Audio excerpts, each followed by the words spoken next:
Hi students, in this video you are going to learn about chapter 8 iteration and recursion. There are several problems which can be solved by doing the same action repeatedly. இப்போ நிறைய problems பார்த்தீங்க அப்படின்னா அதை நம்ம solve பண்ணும்போது some set of actions வந்து பார்த்தீங்கன்னா same actions வந்து நம்ம ரிப்பீட் பண்ணிகிட்டே இருப்போம். Both iteration and recursion are algorithm design techniques to execute the same action repeatedly. So இங்கே algorithm problem solving techniquesல பார்த்தீங்க அப்படின்னா we have an algorithm iteration and recursion. So இந்த ரெண்டு அல்காரிதம்ஸில் பார்த்தீங்க அப்படின்னா ப்ராப்ளமை சால்வ் பண்ணுறதுக்கு சேம் செட் ஆஃப் ஆக்ஷன்ஸ் வந்து repeat ஆகிட்டே இருக்கும். ஸோ இந்த ரெண்டு அல்காரிதம்ஸ்லேயும் சேம் செட் ஆஃப் ஆக்ஷன்ஸ் பார்த்தீங்கன்னா ரிப்பீட் ஆகிட்டே இருக்கும். What is the use of repeating the same action again and again? So இந்த மாதிரி ஒரே ஆக்ஷனை ரிப்பீட் பண்ணுறதுனால என்ன யூஸ் அப்படின்னா even though the action is the same. So action வந்து பார்த்திங்கன்னா சேமாக தான் இருக்கும். The state in which the action is executed is not the same. ஒரே செட் ஆஃப் இன்ஸ்ட்ரக்ஷன்ஸை நம்ம ரிப்பீட் பண்ணும்போது ஒவ்வொரு டைமும் நம்ம ரிப்பீட் பண்ணும்போது அந்த ஸ்டேட் வந்து சேஞ்ச் ஆகிட்டே இருக்கும். ஆக்ஷன் சேமாக இருந்தாலும் அந்த ப்ராசஸோட ஸ்டேட் வந்து பார்த்திங்கன்னா சேஞ்ச் ஆகிட்டே இருக்கும். Each time we execute the action, the state changes. Therefore, the same action is repeatedly executed but in a different states. Same action repeat ஆகிட்டே இருந்தாலும் பட் அதோட ஸ்டேட்ஸ் பார்த்தீங்க அப்படின்னா ஒவ்வொரு டைமும் சேஞ்ச் ஆகிட்டே இருக்கும். The state changes in such a way that the process progresses to achieve the desired input output relation. So எதுக்காக சேம் செட் ஆஃப் ஆக்ஷன்ஸை வந்து திரும்ப திரும்ப ரிப்பீட் பண்ணுறாங்க அப்படின்னா then only we can solve the problem. அப்போ தான் நம்மளால் அந்த ப்ராப்ளத்தை சால்வ் பண்ண முடியும். We can get the desired output. So நம்ம என்ன அவுட்புட் எதிர்பார்க்குறோமோ அது நமக்கு கிடைக்கும். ஸோ அதனால தான் என்ன பண்ணுறாங்க, சில ப்ராப்ளம்ஸில், எல்லா ப்ராப்ளம்ஸ்லேயும் கிடையாது, சில ப்ராப்ளம் சால்வ் பண்ணும்போது சேம் செட் ஆஃப் ஆக்ஷன்ஸ் வந்து ரிப்பீட் பண்ணிகிட்டே இருப்பாங்க. ஸோ ஒவ்வொரு டைமும் ரிப்பீட் பண்ணும்போது அந்த ப்ராசஸோட ஸ்டேட் பார்த்திங்கன்னா சேஞ்ச் ஆகிட்டே இருக்கும். ஸோ இதுக்காக ரெண்டு அல்காரிதம் நம்ம யூஸ் பண்ணுறோம். ஒன்று வந்து பார்த்திங்கன்னா ஐட்ரேஷன், இன்னொன்று வந்து பார்த்திங்கன்னா recursion. So first we are going to see about iteration. In iteration, the loop body is repeatedly executed as long as the loop condition is true.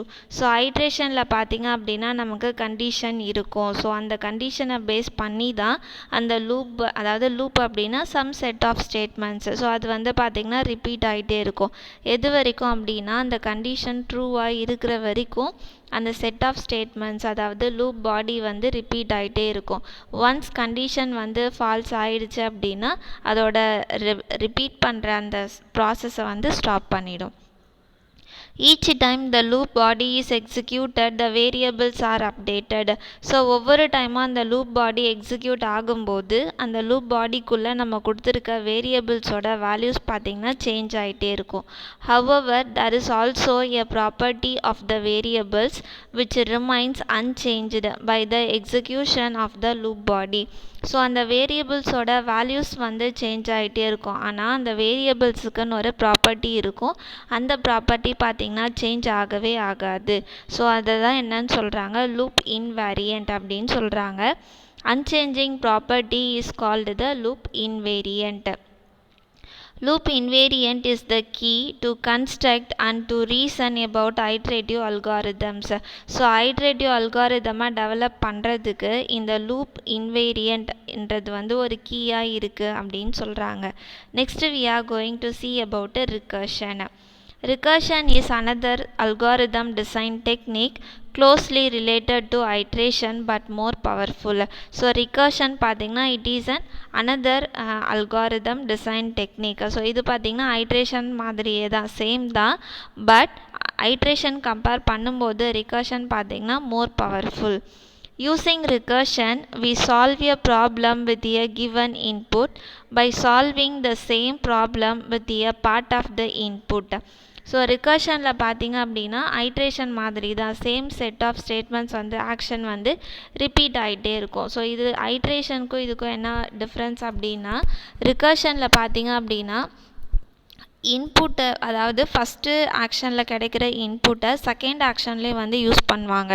So ஜென்ரலாக ரிகர்ஷன் அப்படின்னா என்னன்னு சொல்லுவாங்கன்னா it call it self. So recursion அப்படின்றது ஒரு function. அந்த function பார்த்திங்கன்னா அதையே வந்து கூப்பிட்டுக்கும். ஸோ எத்தனை டைம் வேணுமோ அந்த ப்ராப்ளமை சால்வ் பண்ணுறதுக்கு அந்த ஃபங்க்ஷன் என்ன பண்ணும், அதையே கூப்பிட்டுக்கும். ஸோ ஒவ்வொரு டைமும் அந்த ஃபங்க்ஷனு அதையே கூப்பிட்டுக்கும் போது என்னாகும், ஒவ்வொரு டைமும் கிடைக்கிற இன்புட் வந்து பார்த்திங்கன்னா நெக்ஸ்ட் ஆக்ஷனுக்கு வந்து யூஸ் பண்ணுவாங்க. அதாவது அந்த இன்புட்டை பேஸ் பண்ணி தான் நெக்ஸ்ட் ஆக்ஷன் வந்து ப்ராசஸ் பண்ணுவாங்க. ஸோ அதுதான் பார்த்தீங்க அப்படின்னா ரிகர்ஷன் அப்படின்னு சொல்கிறாங்க. Next we are going to see about the invariance. So here we are going to see one example. இங்கே பார்த்தீங்க அப்படின்னா 2 வேரியபிள்ஸ் கொடுத்துருக்காங்க. 2 வேரியபிள்ஸ்க்கும் வேல்யூஸ் வந்து அசைன் பண்ணியிருக்காங்க. u and v is the variable. யூக்கு வந்து 20, விக்கு வந்து 15 அப்படின்னு வேல்யூ வந்து அசைன் பண்ணியிருக்காங்க. ஸோ இங்கே வந்து பார்த்தீங்கன்னா பிஃபோர் ஆஃப்டர் அப்படின்னு கொடுத்துருக்காங்க. பிஃபோர் அதாவது இனிஷியல் ஸ்டேட்டில் u, v is equal to 20, 15 அப்படின்னு கொடுத்துருக்காங்க. ஸோ இதை நம்ம என்ன கால்குலேட் பண்ணுவோம்னா u is equal to u plus 5, v is equal to v minus 5. So இப்போது நம்ம வேல்யூஸ் வந்து சப்ஸ்டியூட் பண்ண போகிறோம். u is ரைட் சைட் பார்த்தீங்கன்னா உங்களுக்கு சப்ஸ்டியூட் பண்ணி கொடுத்துருக்காங்க. u is equal to 20 plus 5, answer பார்த்தீங்கன்னா 25. Next v is equal to 15 minus 5, answer பார்த்தீங்கன்னா 10. ஸோ இப்போ பார்த்தீங்கன்னா u அண்டு வியோட வேல்யூ ஸ்டார்டிங்கில் 20, 15 இருந்தது. நெக்ஸ்ட்டு ப்ராசஸ் பண்ணதுக்கப்புறம் u அண்டு வியோட வேல்யூ பார்த்தீங்கன்னா 25, 10 அப்படின்னு சேஞ்ச் ஆயிடுச்சு.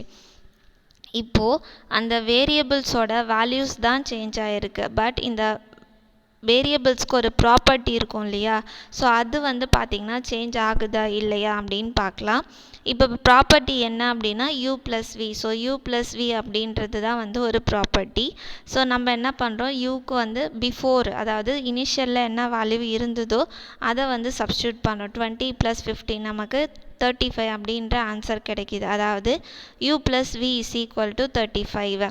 ஸோ நெக்ஸ்ட்டு என்ன பண்ணுறோம், வேல்யூ சேஞ்ச் ஆனதுக்கப்புறம் என்ன வேல்யூஸ் அந்த வேரியபிள்ஸோட வேல்யூ இருந்ததோ அதை வந்து நம்ம சப்ஸ்டியூட் பண்ணுறோம். u plus v is equal to 25 plus 10. So இதோட ஆன்சர் பார்த்தீங்கன்னா 35. ஸோ இப்போது இந்த வேரியபிளோட வேல்யூஸ் தான் சேஞ்ச் ஆகிருக்கு. ஆனால் அந்த ப்ராப்பர்ட்டி வந்து பார்த்தீங்க அப்படின்னா சேஞ்ச் ஆகவே இல்லை. ஸோ இதுதான் என்னன்னு சொல்கிறாங்க, இன்வேரியன்ஸ் அப்படின்னு சொல்கிறாங்க. The assignment has not changed the value of u plus v. We say that u plus v is an invariant of the assignment. So u plus v என்னன்னு சொல்கிறாங்க, invariant அப்படின்னு சொல்கிறாங்க. ஸோ நெக்ஸ்ட்டு பார்த்தீங்க அப்படின்னா we can annotate before and after the assignment with the invariant expression. u plus v is equal to 35. Then u வந்து பார்த்தீங்க அப்படின்னா u plus 5, தென் v பார்த்தீங்கன்னா v minus 5. ஸோ ஆஃப்டரும் நமக்கு என்ன கிடைக்கிது, 35 தான் கிடைக்கிது. ஸோ இங்கே வந்து பார்த்தீங்க அப்படின்னா u plus v is an invariant. அதாவது அந்த வேரியபிள்ஸோட வேல்யூவை சேஞ்ச் பண்ணுறதுக்கு முன்னாடியும் நமக்கு 35 தான் கிடச்சிது. அந்த வேரியபிள்ஸோட வேல்யூவை சேஞ்ச் பண்ணதுக்கு அப்புறமும் நமக்கு என்ன கிடைக்கிது, 35 தான் கிடைக்கிது. So it is an invariant. Next we are going to see another example. So இங்கே வந்து பார்த்தீங்க அப்படின்னா again they given the 2 variables. If we execute the following assignment with PC is equal to 10, 9, after the assignment PC is equal to 11, 10. So இங்கே வந்து பார்த்தீங்கன்னா before and after 2 கொடுத்துருக்காங்க. ஸ்டார்டிங்கில் பிசியோட value 10, 9.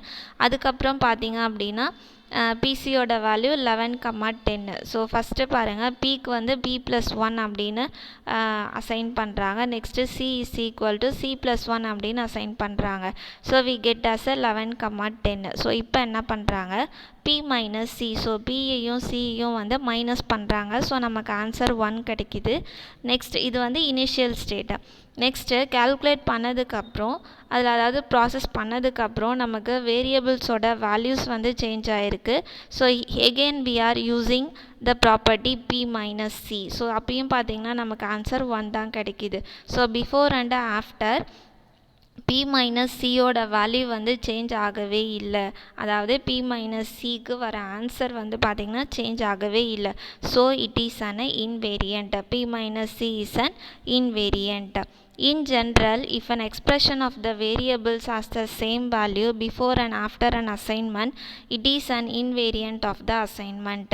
So அதாவது before and after அந்த variables values change ஆனாலும் u plus we அப்படின்னு நம்ம கால்குலேட் பண்ணும்போது அதோட ஆன்சர் வந்து சேஞ்ச் ஆகவே இல்லை. So that's why we are saying u plus v is an invariant. Let p of u comma v be an expression involving variables u and v.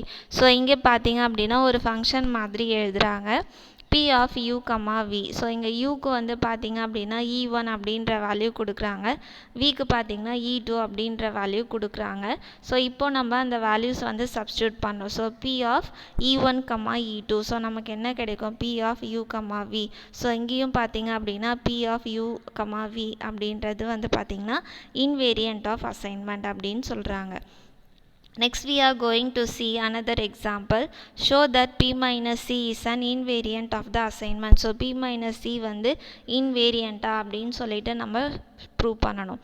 So ஸ்டார்டிங்கில் பார்த்தீங்க அப்படின்னா p comma c is equal to p plus 1 c plus 1. So pயோட value p plus 1, cயோட value c plus 1. So let p of p comma c is equal to p minus c.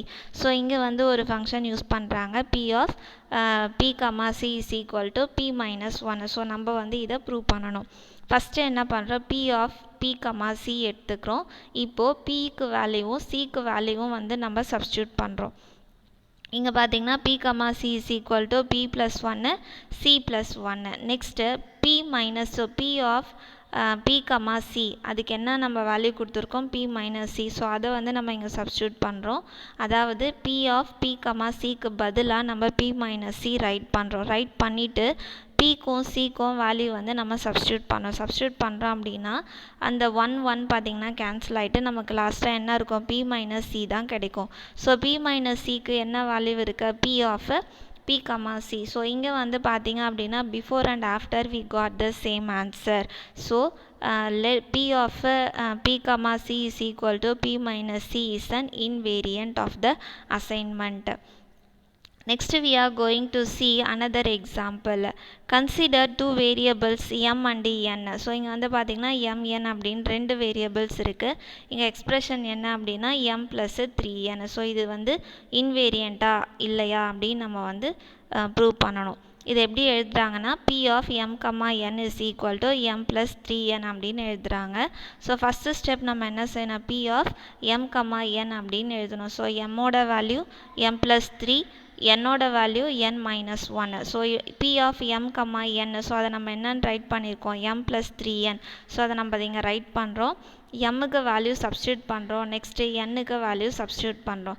Substitute பண்ணோம் அப்படின்னா லாஸ்ட்டாக நமக்கு என்ன கிடைக்குது? m plus 3n அப்படின்னு கிடைக்குது. ஸோ m plus 3n அப்படின்றது என்னது? p of m, n. So இங்கேயும் பார்த்தீங்க அப்படின்னா before and after we got the same answer. So p of m, n is equal to m plus 3n is an invariant of the assignment. That's all students in this video. Thank you.